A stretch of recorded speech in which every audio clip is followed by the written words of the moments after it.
Hello, this is Richard. This is Games Freezer, and today, my friends, we're taking a good look at something called the Smart TV Plus Duo Wireless Controller, and it's from Gioteck.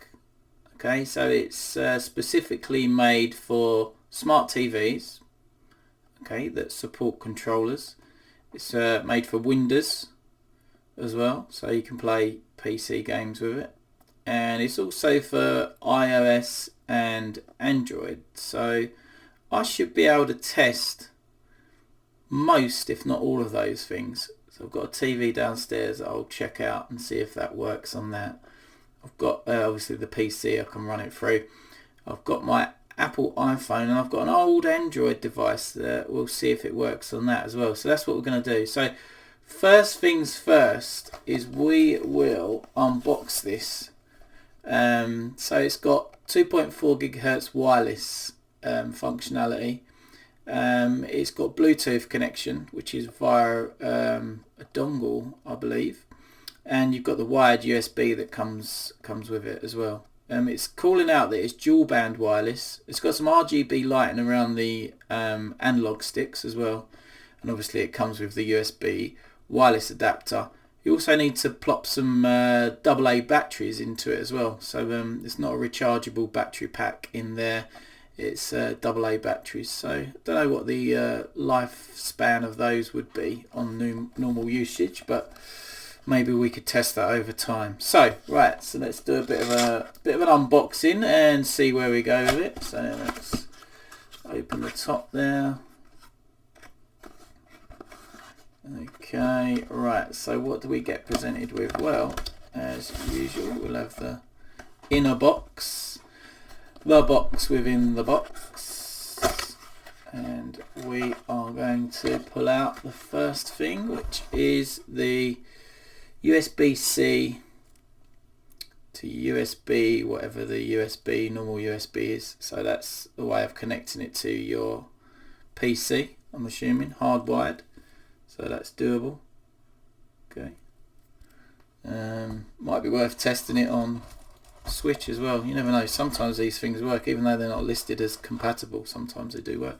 It comes with two AA batteries, which is good. Okay, so that's thrown in there. There is also this little card here, which just basically says it's in line with EU standards. Probably the most important thing in this box being the actual controller itself. So there you go. It's got some nice kind of rubber feel grip on the side. Makes it feel nice in the hand. Yeah, pretty good. You've got the USB wireless receiver inside the actual unit itself. So we'll flip that off, shall we, and have a little look in the compartment.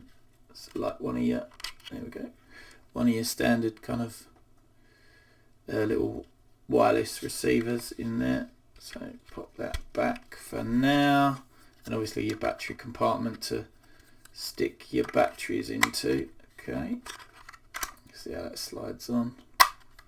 There's a little button on the back there, don't know if you can see it.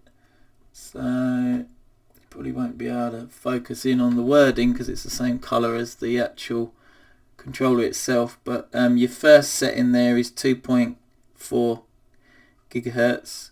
Then the next one over is iOS, so that'll probably work on the iOS standard, and then your next one over is Android, and then finally PC. And there's also a little reset button on the back there, so stick something or other in there. You got your standard front face layout, so your buttons here, depending on which system you're using, will give you varying different results. Then you got, I think that'll be a home button. I'm not sure what this T button is though, but maybe we'll have a look at that in the control manual when we have a little peek in that later on. And there's a little I don't know whether that's a microphone, or not a microphone, maybe, I don't know why there's a little hole there, not sure. Maybe that's just an indicator light. It's probably an indicator light, I'd suggest. So there we go. So yeah, feels solid, feels good in the hand. Triggers feel cool. Similar in feel to the other controller which I use, which is this one here, which is the 8-bit Do Ultimate, which is the wired version I've got, and I've got that plugged into my PC. So yeah, similar feel to that. Actually the 8-bit Do one's a bit more plasticky. It's got that similar gripping on the side as this one, but this one's got more of a rubber feel to the side. So yeah, first impressions, feels weighty, feels good. Right, so next thing we'll do is we'll try and set it up. So we'll come back with a bit of a setup and see how we go with that. Okay, so first things first, we'll get the batteries into the back of the actual controller itself, and then we'll see how easy it is to set up. So let's take the controller, let's pop it off. Doing this all one-handed, obviously. Seems fairly straightforward. We'll take the USB dongle out and put that to one side, so as we've got that ready for use when we need it. Pop that down there. Then we'll stick our batteries in, which need to go plus end that way. Okay, so let's drop that in. Lovely. And then we've got this battery needs to go in there. Great stuff. Then we are sticking the battery pack cover back on. Trying to get that to clip in. We'll keep that sticking out just so as it's there for when we need it or if we need it. Then what we want to do is we want to follow these instructions here. So what we are saying here is we'll go with the connect using 2.4G wireless. I wonder if that works on PC. So set the mode switch on the back of the controller to 2.4G and plug the included USB wireless adapter into the available USB port on your compatible device. So 2.4G is the first setting, so that's on there now. Okay, then we're going to take this and we are going to plug this little bad boy into here like so. Right, so we have that all set up. Power on the controller by pressing the home button. The controller pairs to the USB wireless adapter. The status LED turns on, not flashing. Right, so the home button, I believe, is that. Look at that, we're powering up. That looks pretty cool to me. And on my PC, it says device is ready. Xbox 360 for Windows. So I believe it's as simple as that. So that is all connected up and ready to go. And my LEDs are changing away, which is good, but could well run battery down a bit quicker than you want. I wonder if there's a way to turn them off. Right, okay, so that's connecting using 2.4G wireless. You can also use Bluetooth. It's recommended to remove the USB wireless adapter from any device as the controller automatically searches for this connection. So we'll give that a go next. So let us power up the actual controller like that, so that light's flashing. Then I'm going to go to my phone and I need to go in Bluetooth settings if I can. Okay, get the old Bluetooth settings up and then see what devices come up on the search. So it comes up as Xbox wireless controller. Connect to that. Bluetooth pairing request, pair, so it gives you a number, but that's fine, we don't need that right now. Okay, so that, my friends, has connected itself immediately. So what I want to do is just make sure it's still connected. Yep, it still is. what I'm going to do is fire up SteamWorld Heist. And now I'm going to see if I can move the cursor on screen, which I can't. But that might be more to do with the compatibility of the game. We'll just say regular. Okay, I'm doing all this with my finger at the minute. So it has connected.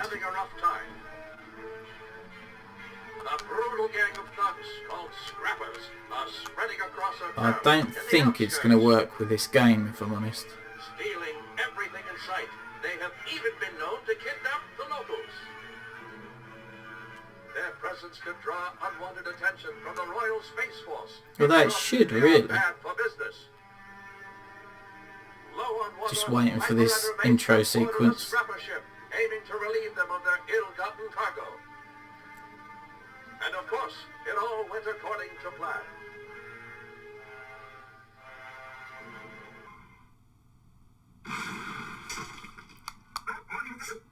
Blast, this did not go according to plan.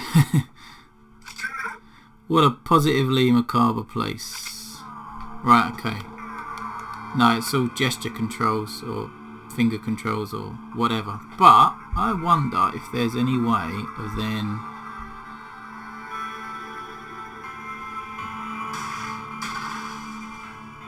sort of going to the settings.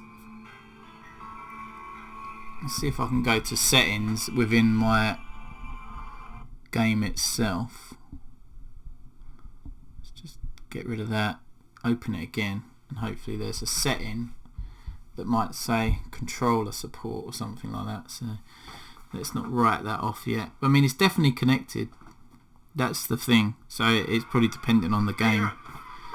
Yeah, did that. Right, okay. Options, yeah. Game, show damage, enable skip move, show minimap, skip, info and intro screens, sound, language. No, there's nothing in there to allow controller support, so it's only touch screen. But I can confirm that yes, it's connected, so that's fairly straightforward. It's fairly straightforward. As you'd expect, you know, that's still connected up. But it's all about what games support it. So, next test will be to go and check out to see if it connects to the TV downstairs. So we'll give that a go. And we can also do a bit of a check, which is almost not worth doing, but I might as well do it now. We can check to make sure that the controller connects directly to the PC via this lovely long, look at that, look how long that is, it's lovely long. It's like a couple of meters long. So that's the USB-C port in the back. Let's power that off if I can. I wonder if I long press it, whether it powers it off. Yeah, so I've powered the controller off before I plug it into the PC. Alright, and then we're going to go and pop that directly into the PC USB port. That powers up straight away, and I'm just looking at the screen now to see if we get a confirmation that it's connected. So maybe we can fire something up on the PC and just check that out quick. See if it's literally that easy. What's going to fire up the quickest? I mean, Steam takes forever nowadays just to download 33 million updates, extract packages, update Steam before you can even just play a game, which is kind of crazy. But there you go, that's what you get. So it's just firing up, still thinking about it. No matter how powerful the PC I've had, always seems like that process could be quicker, you know what I mean? So there we go. Anywho, right, so hopefully it will start firing up Death Wish Enforcers for me, so we can start playing that. Let's get rid of SteamWorld Heist in the background, and we'll go to Death Wish Enforcers at some point. Yeah, there we go. I'm able to, I think I'm able to skip through these screens. Yep, it seems to be working. Yep, we're on the point where we can select a new game. Yep, so literally plug and play in terms of getting it set up on the PC via the USB-C cable, which is nice. So as expected, but very good to know that works pretty straightforward. So that's those tests done. Like I say, now we head down to the big TV downstairs, see what we can get set up. So we'll see you there.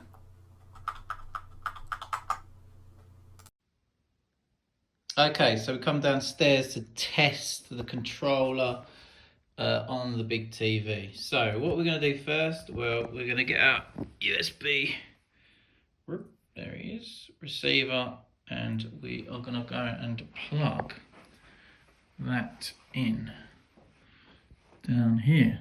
Right, I think there is a USB port over here. Is there just one? Looks like it, so I can't see any others. Yeah, looks like just one USB port. So I don't know whether this is going to be compatible, but we will give it a go. Right, so we'll pull out this and we will plop this little bad boy in there. I mean, there is all sorts going on around the back of this telly. Plenty of cables. Right, okay, so it's in. So what we're going to do is we're going to switch it. Go around the back here, turn the main plug on, get the remote. Okay, and flick that on. So we've got like a Roku TV Hisense. Okay, then when we're in the right menu, which I'll get to in a moment, once this thing fires up, this will be the first time we're turning it on today. We've got some telly. Takes a fair while to get going. Right, now we're into the home menu. So if we wanted to add something, I think I would need to go in here. Remote controls, maybe.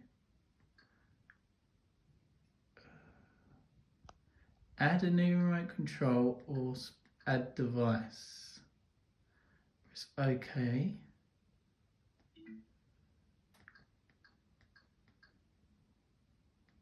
I wonder if it counts as a remote control. Where is the microphone pinhole on your remote control? If you don't see your remote control, select below power button. Where? Oh, below power button. Right, okay. Press and hold the pairing button on the back of the remote control for 5 seconds. I don't think this is going to be it, but we'll see.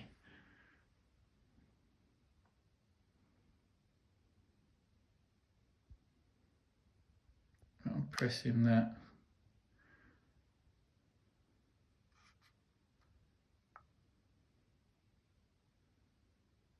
Don't think it's going to be compatible. I wouldn't be surprised if it's only compatible for TVs with Android as the back end. So that, yeah. Oh, hello. What's going on here? Oh no. It's not really doing it. It's still flashing, as you can see. So not compatible with my TV. So that's interesting. But it's not to say it doesn't work, you know. So I've got another TV actually in the other room that I could potentially test it on. So maybe we can give that a go. So hold your horses and let's go to the next TV. Right. So I'm back now from testing various combinations of potential devices that the controller may work on or may not. And with regards to the smart TV connectivity function, for the two TVs that I tried in our house, I was unable to connect it. Now obviously that is all dependent on your TV make, whether it's Android compatible, 2.4G compatible, or even if it's got some kind of iOS compatibility as well. So there's a lot of variables with regards to trying to connect this controller directly to your TV. We also tried the cable, so your USB-C cable, from the controller directly into the TV, and it was unable to pick it up as well. So that's unfortunate, but the long and the short of it is this is a nice controller, nice feeling in the hand, well built, feels tough. I was able to use it on my PC both wirelessly and wired.